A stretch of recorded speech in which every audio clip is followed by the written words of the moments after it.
¿Habrá comido pizza? Allá se lo vamos a preguntar. Ha llegado al estudio de 99.9, ya pasaditas las 11:30 de la mañana, Facu Cordero, lo adelantábamos hoy, es el primer graduado de la Facultad de Ingeniería y por ende de la UNICEN que ha pisado el continente blanco, nada más y nada menos. Facu, bienvenido, gracias por venir a visitarnos. ¿Cómo estás? Todo bien, todo bien. No vamos a decir a vos acá qué frío hace, ¿no es cierto? Porque has pasado temperaturas... No, acá hace terrible frío acá. Siempre hizo frío. Es más difícil de sobrellevar acá que allá, ¿no? Sí. Facu, bueno, en principio gracias por hacerte un ratito para venir a charlar con nosotros. Hace unos días, la periodista Karina Gastón, a quien le mandamos un abrazo enorme si anda por ahí, publicó una nota a través de la Facu de Ingeniería contando tu experiencia y la verdad es que nos llamó muchísimo la atención por lo que fuiste a hacer a la Antártida, pero bueno, en sí por eso, por haber viajado al continente blanco, bueno, y convertirte en el primer graduado de la Facu de Ingeniería, de la universidad pública, haciendo también patria allá en el fin del mundo. Vos sos ingeniero en agrimensura, ¿verdad? Sí, soy ingeniero agrimensor. Bien, y tu trabajo en el sur del país, en el sur del mundo, estuvo vinculado con... Y sí, estuvo vinculado con la agrimensura. ¿Vos qué hiciste concretamente? Mirá, allá? se llama sistemas de posicionamiento satelital. Ajá, y bien. se utiliza para hacer mediciones de alta precisión a partir de los datos que envían los satélites. Bien. A grandes rasgos, porque es, chicos, muy específica la tarea de Facu, pero es algo que tiene impacto a nivel mundial. A nivel mundial, exactamente. Bien. Sí. Bueno, contanos un poco la experiencia, contanos cómo fue, cómo llegaste de pronto vos a subirte al rompehielos y, bueno, ir a lo más frío que tenemos acá. Bueno, o sea, la historia es bastante larga porque... Todo comenzó cuando me fui a hacer una capacitación antes de recibirme. O sea, me habían quedado finales, pero había terminado de cursar y me había salido un trabajo en Buenos Aires. Sería el Instituto Geográfico Nacional, el Ministerio de Defensa. Bien. Me fui para Buenos Aires, estuve un año virtual, me fui después un año a Buenos Aires, me fui a vivir y ahí aprendí muchísimo, conocí muchísima gente, gente que va todos los años a la Antártida. Del ámbito privado como del ámbito, civiles como del ámbito militar. Claro. Y ellos me fueron contando un poco y en un momento salió una convocatoria. Y te fue igual picando el bichito ya de ahí. Sí, claro, sí, porque me iban mostrando además videos y yo no podía creer, era una locura. Digo, ¿qué hace esta gente yendo allá? De repente tenía a un amigo, un amigo militar, Ricardo Torres, él es su oficial mayor, ya se retiró, básicamente, y me mostraba videos y digo, no puede ser que esté bajando en un helicóptero en el medio de la nada, todo congelado, y después metido adentro de un pozo de hielo sacando tubos de hielo para hacer muestras. Qué bárbaro. Así que ya de ahí te empezó a cautivar la idea y surge la posibilidad. Sí, y me surge una primera posibilidad en el 22, creo que fue en el 22 más o menos, y bueno, por cuestiones de la vida no lo hice. Claro, porque hay que poner en pausa todo acá para poder ir, porque no es voy y vengo, son 2 días. No son 2 días. Claro.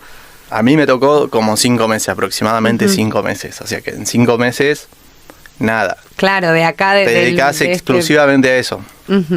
Pero bueno, se dio... En el 22 no. En el 22 no, y me quedó siempre esa... La espina. Sí, nunca me lo pude sacar y dije, tendría que haber ido. No puede ser que no haya eso ido. de arrepentirte por ahí, ¡ay, qué feo! No, terrible. Y el año pasado... Sí, fue el año pasado. Como que empecé a averiguar qué tal con las convocatorias, cómo estaban, que esto, que el otro, y comencé a hacer los exámenes para la convocatoria de invernada de este año. O sea que había comenzado para ir todo un año. Ah, pero sí. Un montón. Sí, y lo peor es que, lo hago, no creo que quede, entonces, claro, empecé a hacer los exámenes. Sí, porque digámoslo, a ver, no es que puede ir cualquiera a la Antártida. Tenés que ser, personal militar o científico y capacitado y altamente capacitado para poder hacer este tipo de laburos que se hacen allá, ¿no? Así que claro, no era para cualquiera. No.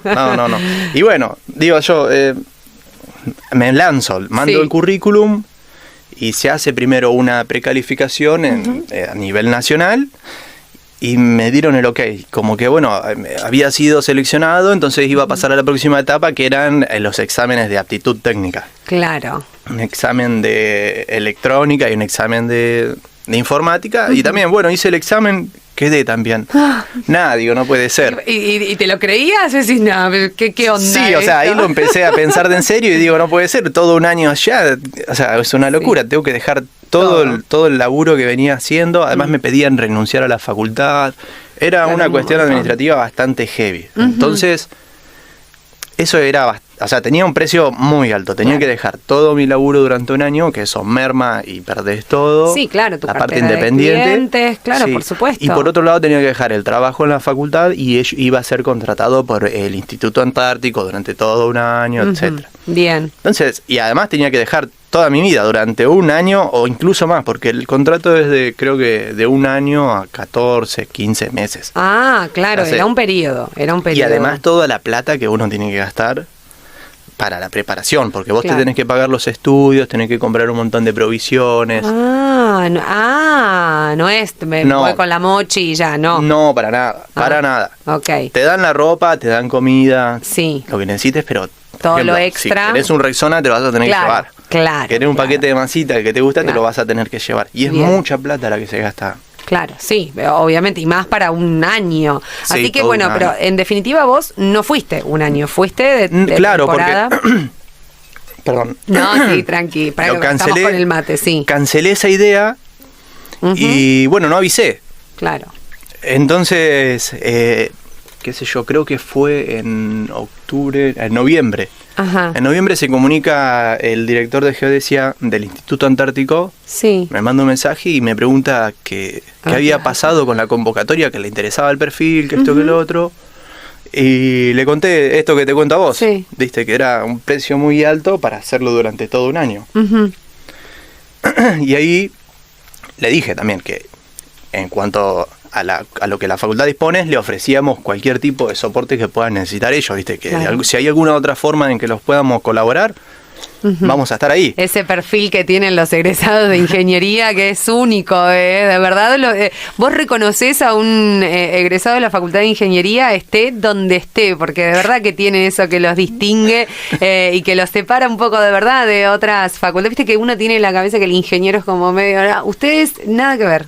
No. De verdad, de los profesionales que egresan de la Facultad de Ingeniería local tienen esa cosa que los distingue, así que bueno, ahí en pos de sumar dijiste, bueno, lo que podamos hacer lo sumamos. Tal cual, sí. O sea, yo soñaba con que la Facultad de Ingeniería participe en el Tratado Antártico, era una locura, un sueño. Sí. Y sí.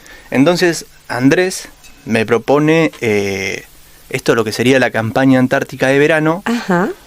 Que se iba a desarrollar en este lapso de verano, diciembre, enero, febrero, marzo, abril, mayo, y que, bueno, era un plan distinto, entonces ahí inmediatamente le dije que en ese caso sí podía hacer, porque no me pedía que renuncie, además le digo, bueno, vemos si podemos establecer un convenio entre la facultad y el Antártico.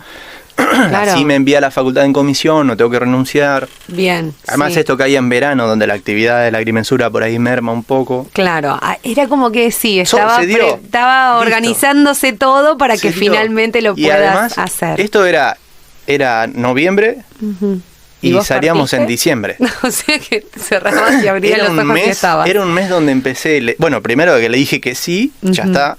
Y ahí comencé a hacer los viajes porque son un montón de estudios médicos. Claro. De todo. Porque, a ver, tenés que acostumbrarte a temperaturas extremas, a un ritmo de vida que nada que ver con estar en tierra firme. A vos te tocó en verano, que estuviste prácticamente de día todo el tiempo. Sí, una parte, la última parte del viaje ya se hacía de noche.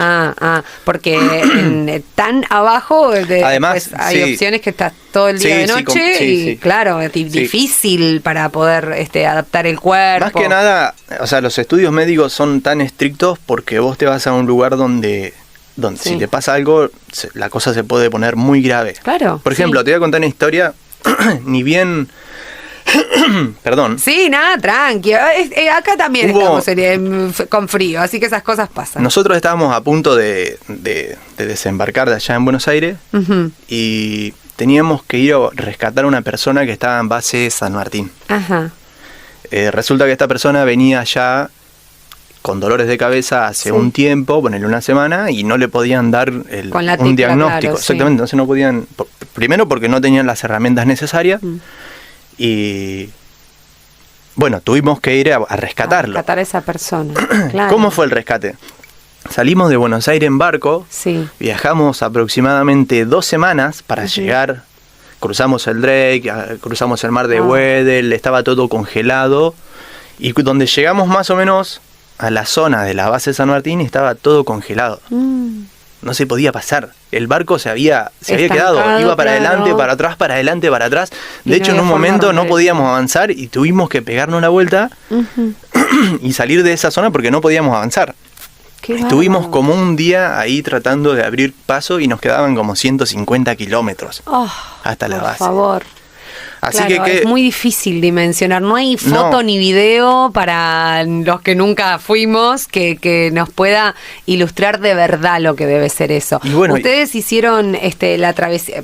Todo comienza, por supuesto, en Buenos Aires. De ahí toman el barco. Contanos bien cómo es toda esa parte. Sí, salimos del embarcadero de ahí, del puerto en Buenos Aires, en Puerto Madero, el Apostadero Naval. Bien. De ahí salimos y ya ahí encaramos directamente para La Plata, hacemos combustibles, tardamos 2 días en llenar el tanque de combustible, son 5 millones de litros que cargaron, 2 días estábamos ahí. Increíble. Y de ahí seguimos para el sur. Al sur, bien. Y ahí fuimos directo porque estábamos apurados. Estábamos apurados por esta persona. Entonces, 2 semanas el viaje hasta el sur. 2 semanas hasta casi el círculo polar. Fue larguísimo el viaje. Claro. Y una vez que ya están en el círculo polar, no es que vos te bajas del barquito y pisas. No, para nada. Sigue siendo todo agua, hielo. Claro. Y muy pocas zonas de tierra. ¿Y cómo? ¿Con un helicóptero? ¿Cómo es la cosa? En ese caso, que íbamos. Claro, en ese caso que íbamos a rescatar a esta persona, teníamos 150 kilómetros y estaba todo congelado. Más o menos. Nos pegamos una vuelta y creo que nos acercamos a 80, 60 kilómetros, pudimos entrar un poco más, y de ahí ya está, no podemos ir más. Entonces, ¿qué había que hacer? Había que esperar que el clima se mejore el clima, mejore la visibilidad, el viento, porque caía nieve, había viento, capaz que había oleaje también. Ay, sí, eso también. Entonces, las olas, Dios. Había que enviar un helicóptero que vaya hasta la base para que lo extraiga y después lo lleve lo traiga al barco de nuevo, y de ahí tenemos que volver 4 o 5 días hacia el norte para llevarlo a la base principal, base Marambio. Claro, la base Marambio. Pero también base Marambio estaba llena de hielo. Y Marambio lo que tiene... estamos hablando de época de verano. Sí, ¿no? pleno verano. Sí, claro, qué difícil. Pleno verano, eso era ahí diciembre. El barco, como decimos nosotros acá, es el Irizar, el rompehielos. El buque, el rompehielos. Lo que debe ser viajar en eso, ¿no? Nada, tremendo, es magnífico, enorme. Sí, enorme. Sí. Bueno, no sé si es tan grande, yo he visto cruceros ahí en Ushuaia enormes, eso sí. Pero la característica que tiene el rompehielo es que ningún barco va a poder meterse en los lugares donde se mete el rompehielo. Y vos después, una vez que llegaron a base Marambio y pudieron socorrer y asistir a estas personas, ¿vos estuviste trabajando en Marambio o en otras bases? No, ahí no. Esto era solo de rescate. Después lo que se hacía era un plan de aprovisionamiento de base por base. Y en función del tiempo, exactamente, comida, combustible, descargamos personal técnico, personal científico, también de la parte de logística de militares, de todo se descarga. En las distintas bases. En las distintas bases. Bien. Y dependiendo del estado del clima, de la necesidad, ahí se va viendo si baja personal a hacer determinado tipo de trabajos. Claro. Trabajo de investigación o lo que sea. Entonces, eso iba variando. Claro. En algunas ocasiones pasábamos por la base, pero solo se hacía aprovisionamiento, no bajaba nadie. Claro. Era se disponían las lanchas y los helicópteros únicamente a la logística. Ajá, claro. Entonces, dependiendo el lugar, era claro. Y los proyectos, obviamente, que se tenían que realizar en cada uno de los lugares. Exactamente. Entiendo, había claro. toda una lista de, ¿cómo se dice? De prioridad. Ajá. Claro. Y necesidades. Claro, me imagino que más allá de todo lo que haya planeado, todo esto depende 100% de las condiciones. Sí, porque ni hablar. Debe sí, haber que rectificar ¿no? Hemos pasado por muchas bases y las bases no están una pegada a la otra, ¿viste? Hay varios kilómetros de mar por medio y es capaz que es un día de navegación entre una base y otra. Dramamine sí, Dramamine no. La primera parte, ni bien salimos de Buenos Aires, sí. Ahí está, porque debe ser recontra difícil. Dramamine es esa pastillita que se toma para cuando uno se marea, sí, para viajar o algo. Porque me imagino acostumbrado, como, bueno, somos bonaerenses, la pampa, la tierra, el coso, y tener que estar ahí en movimiento más de, bueno, un mes viajando prácticamente. Sí, no, que yo vivía arriba del barco, o sea, yo... De 0 a 100 pasé. Nunca había navegado. Dios mío. Lo máximo me pegué una vuelta en lancha en Necochea. Claro, eso había sido todo. Y de ahí a vivir en barco, difícil, claro. Difícil. Así que bueno, una vez que ya llegaste, ¿vos hacías base en el barco o estabas trabajando, digamos, en tierra? Una vez que llegué ¿a dónde? Por ejemplo, a la base. A la base, claro. Sí. Yo vivía en el barco. Ajá. Dependiendo del clima podían o no bajar. Primero hacíamos una reunión con el jefe científico y con él coordinábamos el tiempo que necesitábamos bajar. Bien. Nosotros pertenecíamos al barco, bajábamos y sí o sí subíamos. Ok, bien, perfecto. Entonces, en función del estado del clima, capaz que bajábamos por 5 horas, pero nos terminábamos quedando 2 o 3 días porque no podíamos volver al barco. Claro. Porque había olas, el clima se levantaba viento. Además, el clima está siempre ahí esperando para ponerse feo. Claro, sí. Vos sabés, como en la previa de la tormenta. Vos ves la tormenta, está ahí. Sí. Si se viene para acá, listo. Por eso te digo, pero pasaba, a veces pasaba que hacían un viaje, nos bajaban en helicóptero y listo, no bajaba más nadie, listo. Claro. Se cerró el clima. Claro. Tiene que salir el barco porque se acercan los témpanos, te los trae el viento, te cierra el paso y si te pega un témpano de eso, no estamos hablando de un hielito, estamos hablando de un hielo de 40 metros de alto. Claro, es muy difícil por ahí para nosotros esto que lo que te decía hoy, no hay ningún video, ninguna foto que te logre que tomemos dimensión. Te voy a decir una estupidez, pero cuando vos ves el glaciar Perito Moreno, ahí te das cuenta, viste que cuando lo ves en la tele decís, un coso de hielo. Cuando lo ves ahí al lado inmenso. Te das cuenta lo grande que es. Por eso es muy difícil graficarnos y entender que un témpano son 40 metros, que las olas son de 10 metros, que el frío es extremo. Es como 5 meses así, en pleno verano. Te tocó, porque recién estábamos mirando en la tele que había algunas auroras también. ¿Has podido ver? No. ¿No? No te tocó en tu época. No. Porque... Esas las vieron en Belgrano, unos amigos. O sea, me hice amigos ahí de los pibes que quedaron en Belgrano, que es la base que está más al sur.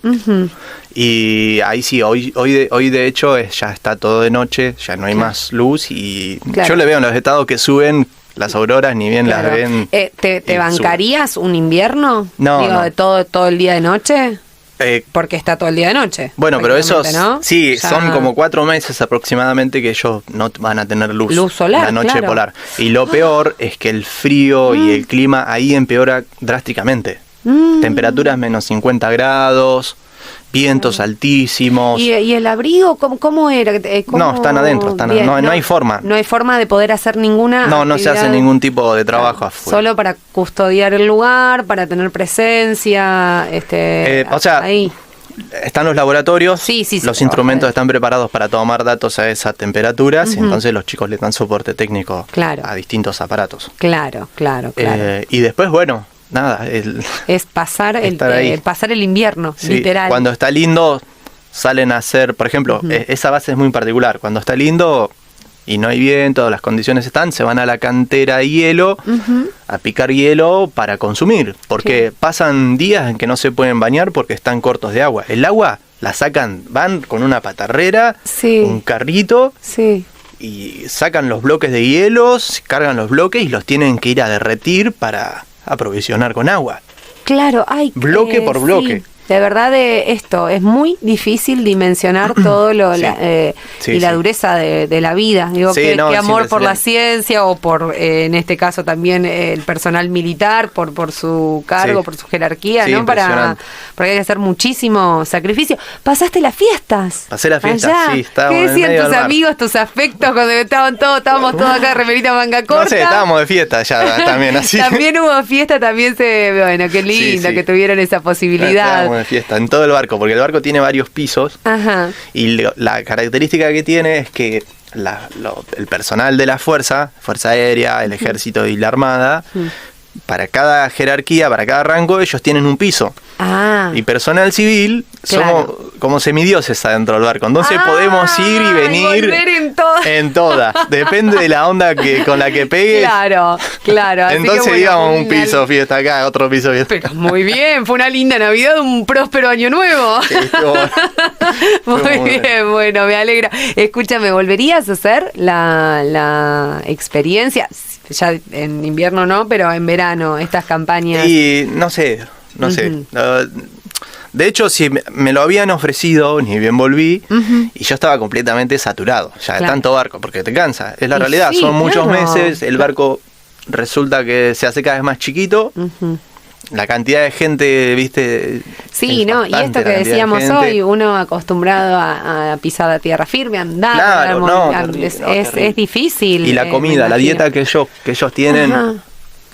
es complicada también. Está muy racionado todo. Está muy es poco racionado. variado, ¿cómo es? Sí, no sé, hay variación, pero bueno, no comes ni una verdura. Si comes verduras, son verduras que están enlatadas, Claro. ¿viste? Está toda la comida congelada. Claro. Eh, El tema del agua, ¿cómo hicieron con tantos viajes? Más allá de lo que hacen sí, en las bases. Sí, no, Pero viaje- el barco tiene un sistema que genera el agua. Cuando el barco está en movimiento, destila el agua del mar. Ah. Y la filtra y le agrega los minerales necesarios para el consumo. Consumimos el agua ¿Del mar? del mar. Ah, mira.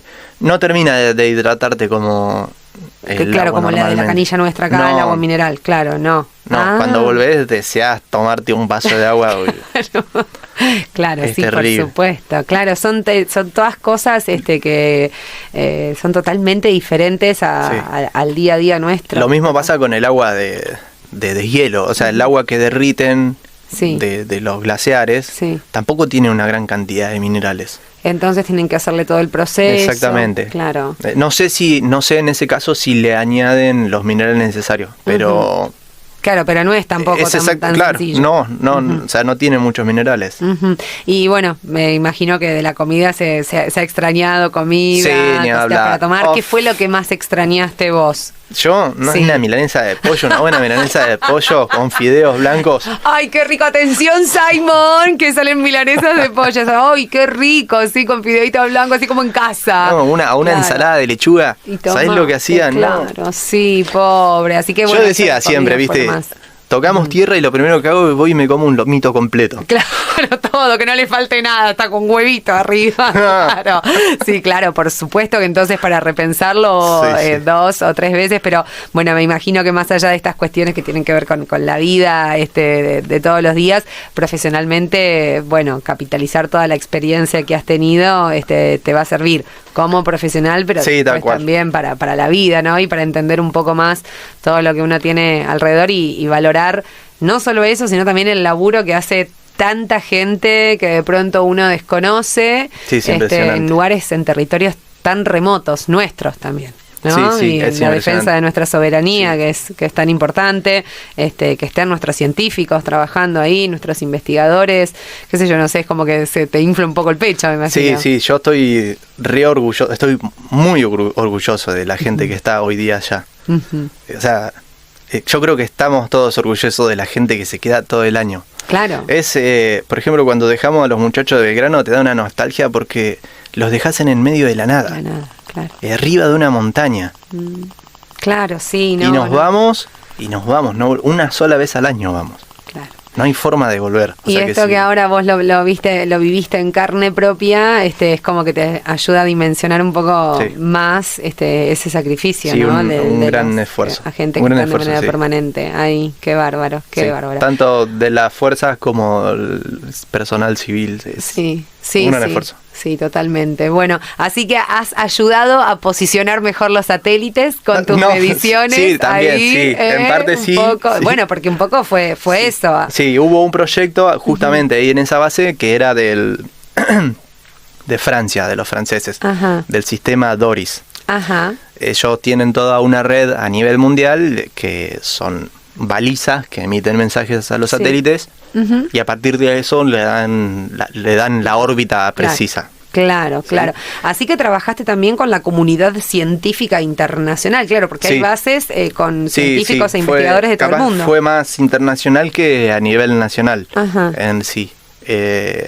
Porque la mayoría de los proyectos GNSS están vinculados a lo que sería el AWI, Alfred Wegener Institute. Sería el Instituto Alemán de Geodésico. Claro, así que estuviste también ahí. Sí, dando soporte técnico a los equipos de ellos. Qué bárbaro. Y después, bueno, a los de Francia. Ahí en Francia hice la instalación de una baliza. Tenían una baliza ellos y hice el recambio por una nueva. Así que estuviste ahí trabajando en territorio. Sí, dejé mi marca, dejé mi huella. Dejaste la huella tras que la banderita en la luna. Él dejó la banderita de Olavarría. Eso quedó en el medio de la nada. Y en serio, de la educación pública es un paso importante para los graduados de la Facu de Ingeniería, también para los chicos que están estudiando, para que sepan que no hay límites, que lo que uno se proponga lo puede cumplir. Obviamente que requiere de un montón de sacrificio. Porque no ha sido fácil toda esta experiencia, lo que nos contabas, tener que pausar tu vida, adaptarte a condiciones extremas, realmente convivir durante 5 meses con gente que no viste nunca antes, con costumbres que nada que ver a las que tenés todos los días, pero bueno, para poder ganar experiencia en un lugar tan remoto, además. Sí, conocer. Sí. Y conocer. Pero el que no tiene miedo a andar, el que no tiene miedo a salir y a capacitarse y a crecer, tiene las puertas abiertas, se le abren las puertas. Sí, hay que buscar nada más las oportunidades. Cuando se presentan no tenés que tener miedo y si mandás para adelante, las puertas se te van a abrir y no se cierran y te empiezan a llamar de todos lados. Qué lindo, Pero tenés que tener las ganas de salir. Sí. Y bueno, y eso tiene todo un precio, ¿no? Tenés que dejar a tu familia porque claramente tenés que ir. Sí, todo comienza igual, yo creo que todo comienza en Capital. Claro, no es que tenés de cuando estás allá en las bases, no es que tenés un WhatsApp para mandarle permanente, ¿sí? No, sí tenés. Bueno. En las bases eso. Sí. En el barco era complicado, pero en las bases sí. Capaz que no podés hacer una videollamada, una videoconferencia, pero tenés un poco de comunicación. Y ahora con las Starlink funcionan allá. Y qué bien. Las estaban instalando justo en esta campaña. Era una locura. Agarrar internet de ahí era bajar del barco a una base que tenía Starlink y pedir la contraseña. Eras vos ahí, dame el pass que quiero charlar con todos allá. Qué lindo, cómo se disfruta la comunicación cuando no la tenés. Y porque acá esto mismo que te decía hoy es tan habitual para todos que cuando falta ahí te das cuenta.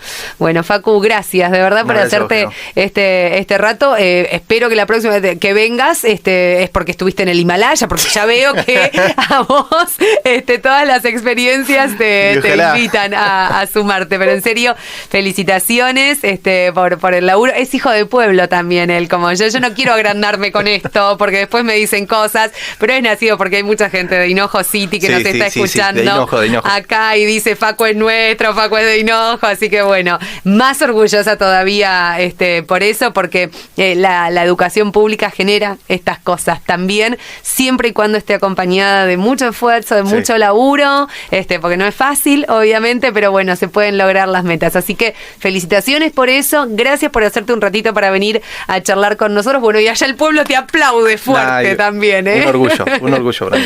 Gracias, Facu. Gracias a ustedes.